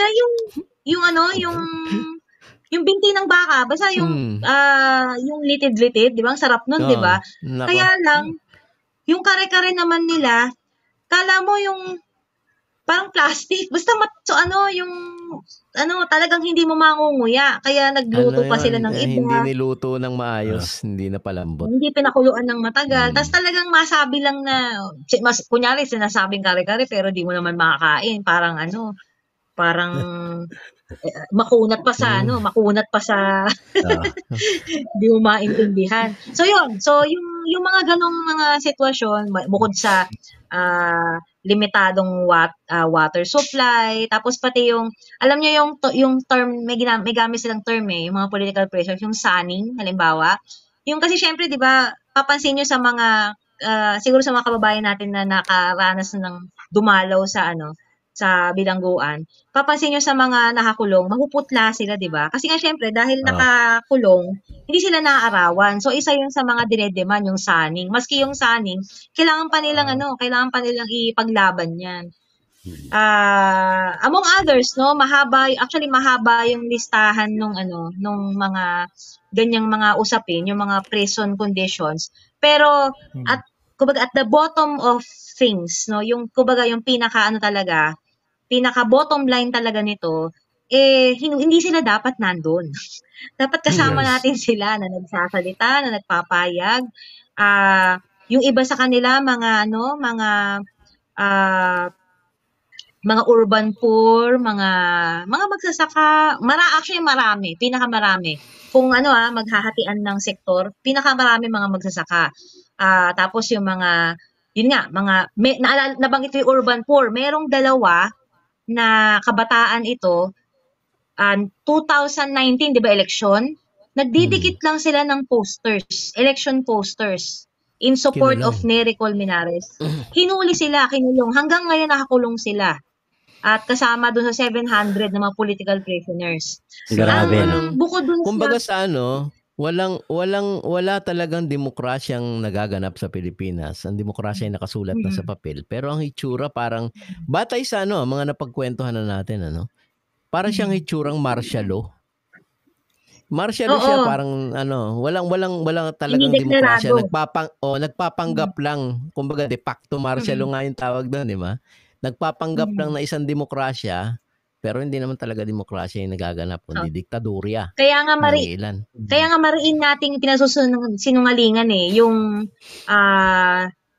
dito sa 2 taon ni Marcos Jr. na human rights is better daw sa ilalim ng kanya administrasyon. Bukod pa doon, pinagmamalaki nila yung iilang conviction sa mga sangkot sa war on drugs. Tapos pinagmamalaki rin na merong mga existing daw na mga body na naghahawak ng mga kaso na mga pagpaslang, saka yung basta mga human rights mga cases. Yung iba doon kagaya nung yung AO35. Ito task force ng DOJ na ang task ay dinggin o harapin yung mga kaso ng extrajudicial killings. Walang gumagalaw. Tahimik pa sa sayang lang yung perang ginagastos sa task force na yun. Pero, para diba, pagka sinabi nilang mas maganda yung, pag sinabi ng presidente, mas maganda ngayon yung aking regime when it comes to human rights. Pwede ka naman sumagot agad dun eh. Are you on drugs? Parang gano'n. Human Sir, are you on rights is drugs? paramount. Pero Human di ba, rights is sinasabi paramount. nga, sabi nga niya, hindi niya papapasukin ng ICC. Tapos ngayon, kung hindi niya hindi gagalit tuloy yung dati niyang kakampi. Pinapapasok niya ICC. Oo. Puro naman papogi at puro isang malaking pambobola. Puro kwento, wala kang kwenta. Oo. Pero 'di ba sinasabi nga, 'di ba, konkretong action wala talaga. 'Di ba nung nakaraan, 'di ba, yung NTF-ELCAC, yan talaga yung numero 1 ng red tag, 'di ba? At diyan at napakalaking pondo ng gobyerno ang inilalaan diyan, 'di ba? Pero sinasabi nga, 'di ba, sa nung nakaraan na Supreme Court na dinefine na yung Mm. yung red tagging, di ba? Pero ang sabi ni BBM, natanong siya ng isang media na parang bubuwagin na ba Anong mo plano ulitin ko niya? yung sagot? Gusto mo ulitin ko yung Oo. sagot? Sige. Ulitin ni RD. Ng boses Yung ha? sinabi. Bakit nyo naman tinatanong yan? Kayo nga ang tanungin ko. Sabi niya. Maganda naman yung TFL cut na yan eh. Bakit natin tatanggalin? Yan ang sabi niya. May bumangon sa hukay ah.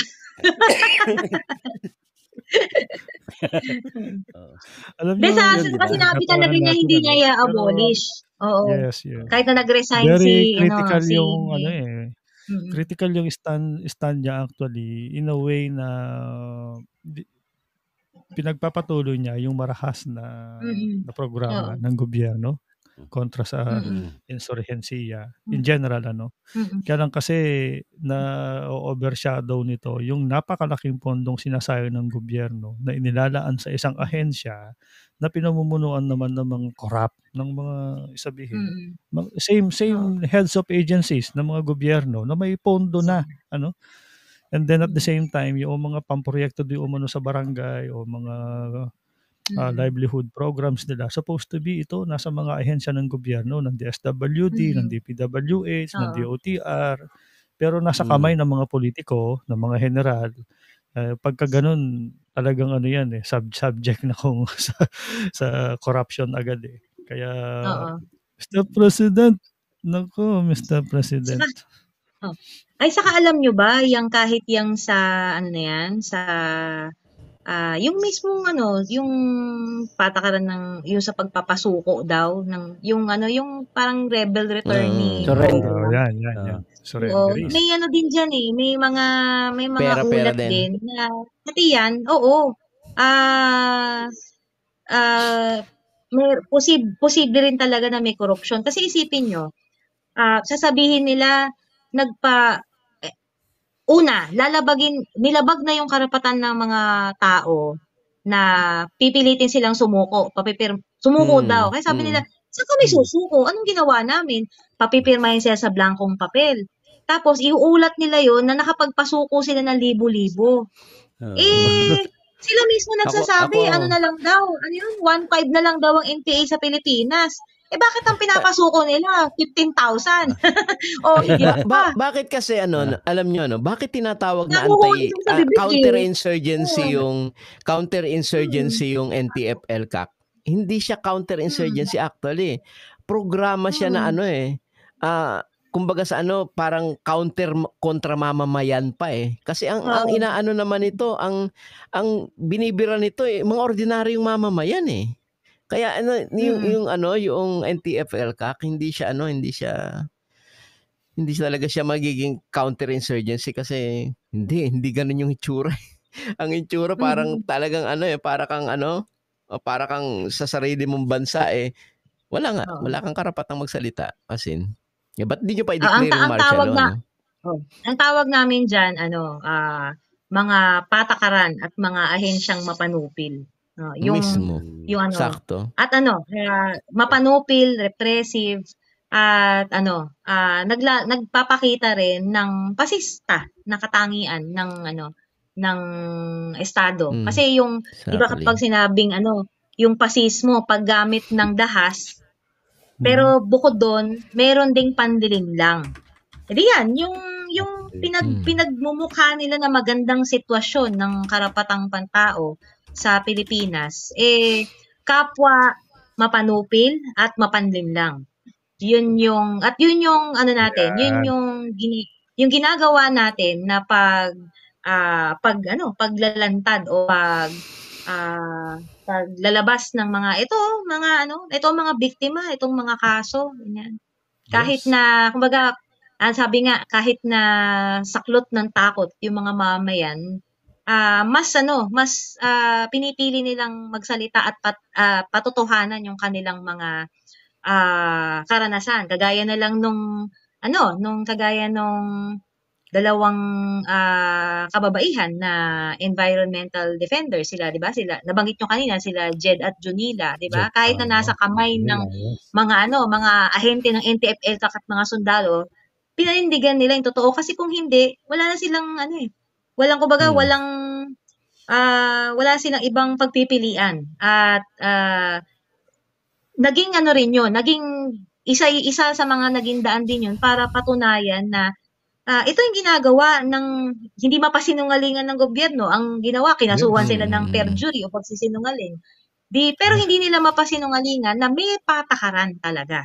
May patakaran ng pagpaslang, may patakaran ng red tagging, may patakaran ng pagpapatahimik sa mga nagsasalita, sa mga kontramamayang patakaran. Ayun, medyo umabahaba na naman tayo dahil napakaganda ng masarap kasi yung diskusyon. Masarap na mapapos, ha? Ayoko pa nga matapos sa totoo lang Kaya lang umaba tayo ng todo. Pero anyway, so siguro naman may na-cover na tayo sa mga nanood natin. Siguro last word na lang bago tayo maghiwa-hiwalay ulit dito sa ating programa. Giba yung siguro pwede kampanya, etc. Bilang panghuli siguro, dagdag natin doon sa last words na hinihiling ni Chat. Malapit na kasi ang SONA at ito, tinanong din namin sa ibang mga guest natin. Mayroon ka bang ibibigay na grado? O kung may grado, ano ang gradong ibibigay nyo kay BBM? Sa usapin ng kanyang administrasyon, sa usapin ng panunungkulan bilang sa 2 taong panunungkulan ni BBM. Anong grado ang may ibibigay ninyo? Baka pag sinabi ko sa inyong 95, mag-usok ang tenga nyo. 95 sa human rights violations. Oo. Di ba 100? Baliktad. 100. Nahiya pa di pa 100. Pero seriously, nung first, naalala ko nung first year, saka kahit nung unang SONA, parang, last year pala, nung 1 year niya, sabi namin, ang grado namin sa kanya, incomplete kasi wala kang ginagawa. Ngayon, bukod sa incomplete pa rin, parang, kasi kapag yung binibigyan ng grade, yung merong ginawa kahit yung bumagsak pag binigyan mo ng grade, 'di ba? Sa bagay, kapag kapag nga naman pwede nga naman nga ibagsak yung walang ginagawa. Ako nga negative infinity. Syempre kung kami yung tatanungin, kung hindi pasado, bagsak. Sa human rights record pa lang. At hindi pero kasi yung mga bagsak, 'di ba, binibigyan ng pagkakataon na mag-repeat. Ito yung ayaw na natin mag-repeat. Huwag yung bibigyan mag-repeat. Oo. Sabi nga ng kabataan. Kasi ang ginawa niya, ni-repeat niya yung ginawa ng tatay niya. Yun. Doon siya nag-repeat. Repeat. Diba? Bigyan natin ng yung kabataan, ang grado kay BBM, -0. Negative 100. Negative 100 yung nung 2 kabataan na guest natin. At yung pisto naman, ang grado kay BBM, kalabasa at saka upo. Ang sama naman para sa kalabasa. Masarap yung kalabasa Insulto sa kalabasa. Oo, insulto sa... Kaya kahit itlog ayoko ibigay kasi, di ba, itlog na lang ang mura ngayon natin. Sa noodles makakain mo Sabi nga, yung kalabasa pag sinabawa, makakain. BBM pag sinabawa. Ito sabaw lang. Ganito na lang. Baguhin natin ang tanong. Meron o wala? May grado o wala? May grado o wala? Pero, syempre, kung grado ang pagbabatayan, isang malinaw na bagsak. Isang malinaw na bagsak. Tapos, ito yung ito yung mga tipo na gusto mong ibagsak. At di na magpatuloy pa. Ay, winner, Dahil winner. sa Yan, gusto ko di ba? Winner yung hugot na yun. Nakahugot na. Pwede. Yun naman pala yun.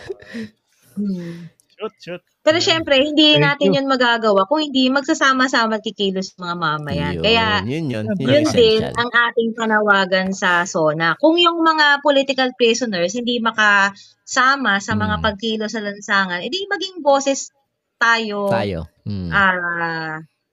Yung ilabas, kumbaga ilabas natin yung boses nila sa ating pagsama sa mga Maraming alam nyo, ito yung mga panahon na ito yung mga panahon na, kaya nga bilib ako sa inyo kasi nakapag-programa pa kayo sa gitna ng lahat. Pero maraming mga aktibidad at gawain na maaari nating kasangkutan, offline and online. Sigurado ako may mga tipon din kayo dyan o samot-saring mga activity. Maging, siguro, yung ipapayo natin, be creative as you can, no? At kung puro pala kayo boys, nasabihin ko sana magpa-Zumba kayo. Pwede rin kami. Strike anywhere kami. Pwede kami mag-join sa mga Zumba na yan. Nagjo-join nga kami sa 1 billion rising 1 billion rising nga, sumasayaw kami. Nagjo-join nga kami. 1 billion rising. Baka mabalitaan namin, may TikTok channel na kayo lahat, no? Na, mismo, malapit na. Malapit na. Dahil binanggit mo, pag-iisipan na seryoso yan. Pinag-iisipan namin seryoso yung TikTok. Baka next episode nyo, dance tutorial na. Pag nakita nyo na akong may pinost na may gumigiling-giling ako diyan, yun na yun. Delikado siyempre, may kasamang prop yun, siyempre. May kasamang prop yan habang gumigiling-giling. Last word.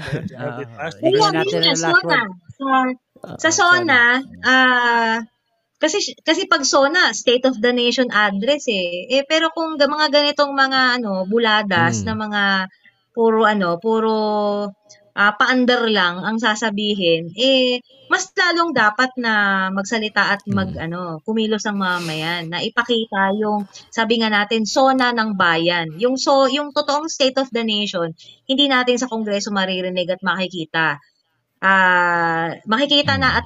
Maririnig at nasasaksihan natin yan sa araw-araw na dinaranas ng ating mga kababayan. Kaya, inaanyayahan natin yung lahat na makilahok sa iba't ibang mga activity, gawain, o anumang mga pagtitipon na idadaos ng iba't ibang mga organisasyon, samahan, o mga yung inyong mga dabarkads sa inyong mga community o lokalidad, ganyan. Yun nga, sabi ko kahit na videoke session yan na ang kanta mo aray, naku. Yeah. Ngayon, di sasamantalahin ko na rin yung pagkakataon na, kasi kasama sa mga panawagan ng karapatan sa SONA, syempre, yung paring pagpapalaya sa mga bilanggong politikal. Bukod sa, sana, makababasa ninyo yung mga kwento ng mga political prisoners sa page ng sa Facebook page ng Karapatan, yung mga hina-highlight namin na mga dapat kagyat na palayain, yung mga may edad, katulad ni Tate Gerardo, yung mga may sakit, tapos yung mga sobrang tagal na sa kulungan. Kasi may mga pumibilang dyan ng 20 years, 10 years, tapos nasa, kumbaga may edad na rin sila, tapos marami ng mga dinaramdam din ng mga sakit. Tapos bukod sa suporta sa kampanya, kung alam natin krisis at baka umaaray din kayo sa mga mga remittance. Pero meron din kaming mga ongoing na kampanya para suportahan yung mga pangangailangan ng mga political prisoners, tulad ng mga suporta sa pagkain, mga hygiene kits, ganyan, yung mga pangkalinisan, saka gamot, no? Yung iba, mga gamot naman. Tapos, bukod sa panawagang free all political prisoners, hindi kasi kasama rin yung i-highlight din na sa SONA yung junk terror law at sa kabuuan yung paniningil sa gobyernong Marcos Jr. sa lahat ng mga daan-daan kung hindi man libo-libo na mga kaso ng paglabag sa karapatang pantao.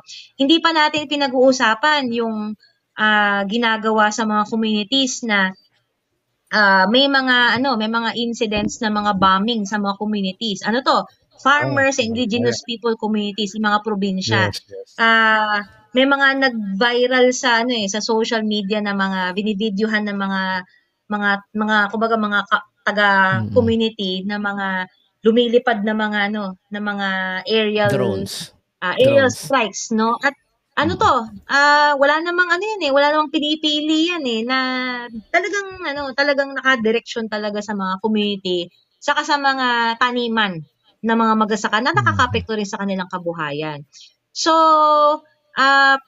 syempre itong ganitong human rights situation, kagaya nga nung binanggit ko kanina, ang talagang objective niya maghasik ng takot sa mga mamayan at kumbaga sumuko ka na lang, hindi ka na lang magsalita, tahimik na lang, pribado. Pero alam niyo yun, araw-araw tayong araw-araw na pinamumukha sa atin yung kahirapan, yung krisis, yung kahit na anong kayod mo ng mga kababayan natin,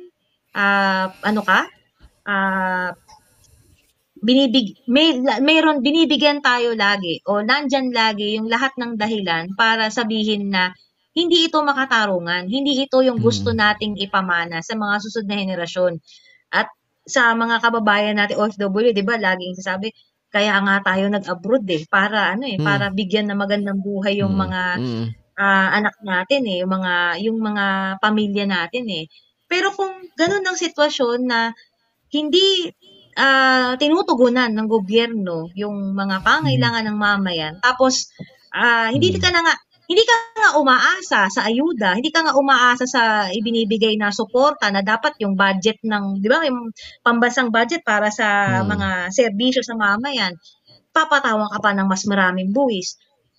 Mas pataas ang presyo, saan tayo pare-pareho pupulutin, di ba? Kahit siguro buong Pilipinas mag-abroad, ganun pa rin yung kalagayan. At babalik tayo dun sa kailangan talaga natin isang gobyerno nagsisilbi sa mamayan. At kapag yung gobyerno mo na mismo, yung lumalabag sa karapatan, siya pa mismo yung nagpapatahimik sa'yo, samantalang sa batas nila na dapat batas ng mamayan, 'di ba, na ginagaranti yung mga karapatan, nasa mamayan din yung karapatan na kumilos hanggang sa magprotesta, sa totoo lang hanggang sa maghimagsik. Sabi nga, yung eto sikat to sa mga sa mga bagets, sa mga Gen Z ngayon na walang mali sa walang mali sa paglaban, may mali kaya tayo lumalaban. Sakto. Hindi krimen ng pagiging aktivista o pagiging makabayan o pagiging yung kumikilos para sa mga karapatan ng mamayan. Lalong kailangan natin yan ngayon at kahit na pilit tayong pinapatahimik at naghahasik sa atin ng takot, ika nga, ang tunay na matapang, kahit takot, patuloy na lumalaban. Dahil, hindi man mareresolba sa isang pagkilos lang, o bukas, o sa isang linggo, yung lahat ng mga suliranin natin. Pero sa mas pangmatagalan, una sa lahat, kaya naman may mga tinatamasa tayong mga karapatan ngayon dahil yung mga nauna sa atin na mga henerasyon ng mga mamamayan ay nakibaka. At yun yung pinagpapatuloy natin hanggang sa kasalukuyan. Exactly. Ayun. Thank you. Yan, maraming salamat. Diba? Thank you very much. Yan. Salamat, XLRD. Sa susunod sa ulit. Kulang talaga sa atin lagi ang isang oras no? Kulang. Hindi ng isang oras. Magdadalawang oras na nga Kailangan Dalawang oras natin, na? padalawang oras na tayo. Oo. Pero Maraming salamat siguro ulit sa tagapakinig ulitin natin at nandyan pa rin. Oo. sa susunod siguro, sa ituloy susulitin natin siguro marami pa itong tayong mapag-uusapan ulit pagdating sa usapin ng kasi yun yung pinakamatindi sa atin na nangyayari. Oo. Lagi Oo. halos lahat naman ng sektor dumadaras ng So thank you very much Correct. Thank you. Oo. Maraming salamat. Sige, Maraming imbitahan niyo ako salamat. sa dance Sige. niyo. Okay. Sa dance floor niyo.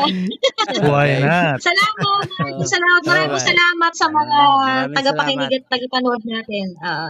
Okay. Ingat kayo. Salamat. Ay. Ayan. Okay. Sa mga nanonood, paki-share lang po ulit at paki-like, wala nang pipindutin mo lang like, ganon. Share, dali lang. pipindutin mo Gagawin lang mo lang. din. Ganon. Share mo lang ng gano'n. So Pa-share mga mo kasama, marami tayong nadinig. Ano ba yung na-take ninyo sa mga napag-usapan natin bago tayo magtapos? Sino gustong umuna? Ayun, no? Ako na. Oo. Mga take. Okay ka. Talagang hindi ko na rin papahabain, parang sinasabi nga kanina ni Giba, no? Mga kababayan, no, na hindi masama o hindi mali yung lumaban. Kaya ka lumalaban dahil may mali. Ayun po. Muli ako si Edsel Villena ng Kapinsay Tama Migrante Japan. Magandang gabi po. Alam nyo, lagit-lagi ang siguro isa sa mga indikasyon nga ng pagkakaroon ng tunay na kalayaan at demokrasya, balikan ko lang sinabi ni Giba, hanggat mayroong mga political prisoners o mga taong ikinukulong dahil sa kanilang kinukulong, pinapatay, pinaparusahan ng Estado dahil sa ating paniniwala at paninindigan sa ating buhay, kumbaga, nagsasabi siya na walang umiiral na tunay na demokrasya sa alinmang bayan na yan. Sa ibang mga bayan, binobomba, kinokolonya, binobomba ang mga tao. Ganon din, nangyayari din yan sa atin. Sabi nga ni Giba, doon sa kanyang tinalakay, very comprehensive kasi. Ang sabihin, malawak na usapin ng karapatan. Kasama na dyan yung karapatan mabuhay, kabuhayan, yung kumita ka ng sapat, makapag-aral ka ng maayos. Ganda nga ang ganda ng diskusyon Kumbaga, lahat. lagi ang usapin ng karapatang pantao, karugtong ito ng karapatan ng bawat isa. Kaya kung merong isa na dumaranas ng paglabag sa kanyang karapatan, lalo na yung mga ina-isolate sa atin sa lipunan, yung mga ikinukulong, sa panahon ngayon, kailangan talaga mas maging matapang at mapaningil ang ating kampanya para sa agarang pagpapalaya sa mga bilanggong politikal. Lalo pa ngayon na itong gobyernong ito nag-aastang makatao, makatarungan, di naman nagbabayad ng buwis. Wala namang inaamin sa paglabag sa karapatang pantao ng kanilang pamilya. Boom. Higit pa sa lahat, sabi nga ni Giba, 2 taon, mahigit 100 ng pinakulong. At daan-daang din ang mga pinatay dahil sa war on drugs. Tapos, sinisingil kunwari ang mga Duterte para sa kanilang war on drugs. Tama lang yon, pero sila lang ba ang may kasalanan?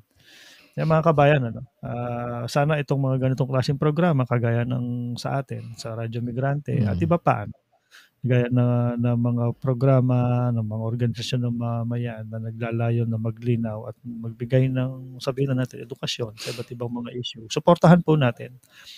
At kaya po sa pagsisikap natin na ito, magkita-kita po tayo hanggang sa SONA, hanggang maningil. Singilin po natin ang kasalukuyang gobyerno at pati na rin yung nagdaan at mga nagdaan ng gobyerno. Kasi yung kinasasadlakan natin ngayon, palubog ng palubog. And kapag ka nandun ka na sa pinakababa, sabi nga, walang ibang paraan kundi mag-alsa at lumaban para gumulong uli ang kasaysayan. Muli po, ako po si Roger Raimundo mula sa Migrante Japan. Mabuhay pa kayo. Magandang gabi sa inyo lahat. Ganon din halos yung sinabi mo, tumimo din sa akin yung sinasabi kanina ni Giba.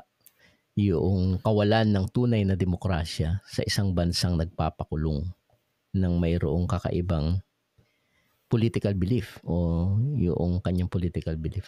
At halos natalakay naman natin na ang pinaghuhugutan ng paglabag ng karapatan sa mga mamamayan ng Estado ay hinuhugot din sa kapalpakan ng Estado.